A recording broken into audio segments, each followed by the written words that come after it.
വനിതാ സംവരണ ബില്ലിൽ ഭേദഗതി വരുത്താൻ കേന്ദ്രമന്ത്രിസഭ അംഗീകാരം നൽകി. ബിൽ ഭേദഗതി ചെയ്താൽ ലോക്സഭയിലും നിയമസഭകളിലും സീറ്റുകളുടെ എണ്ണം 50% വർദ്ധിക്കും. അച്യുതൻ ഡൽഹിയിൽ നിന്ന് ചേരുന്നുണ്ട്. അച്യുതൻ, വാർത്തയുടെ വിശദാംശങ്ങൾ എങ്ങനെ?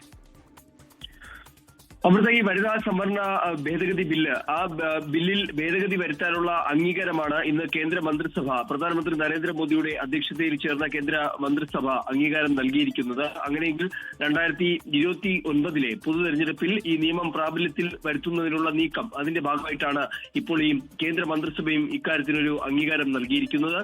എന്തായാലും അടുത്ത ആഴ്ച ഈ ബില്ല് പാർലമെന്റിൽ എത്തുകയാണ്. ബില്ല് നിയമമായി കഴിഞ്ഞാൽ ഉറപ്പായും ഈ സീറ്റുകൾ, ലോക്സഭയിലെയും നിയമസഭാ സീറ്റുകളുടെയും എണ്ണം അതിൽ 50% ഒരു വർധനവ് ഉണ്ടാവും. കേരളത്തിലേക്ക് വരുമ്പോൾ സാഹചര്യം മാറും. അവിടെ 30 ലോക്സഭാ സീറ്റുകളിലേക്ക് ഉയരും, നിയമസഭാ സീറ്റുകൾ 210 ആകും. അങ്ങനെയുള്ള ഒരു സാഹചര്യം എന്തായാലും ഈ ബില്ലിന് ഒപ്പം തന്നെ നിലനിൽക്കുന്നുണ്ട്.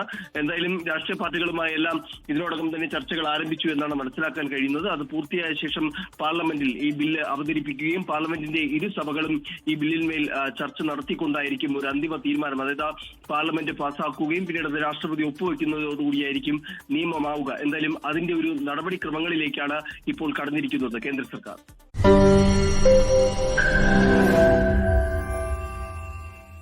ലോകത്തെവിടെയായാലും ഏത് സമയത്തും 24 വാർത്തകളും ഓഗ്മെന്റഡ് റിയാലിറ്റി പാക്കേജുകളും എക്സ്പ്ലെയിനറുകളും വിശദമായി കാണാൻ ഞങ്ങളുടെ യൂട്യൂബ് ചാനൽ നിങ്ങൾക്ക് സബ്സ്ക്രൈബ് ചെയ്യാം.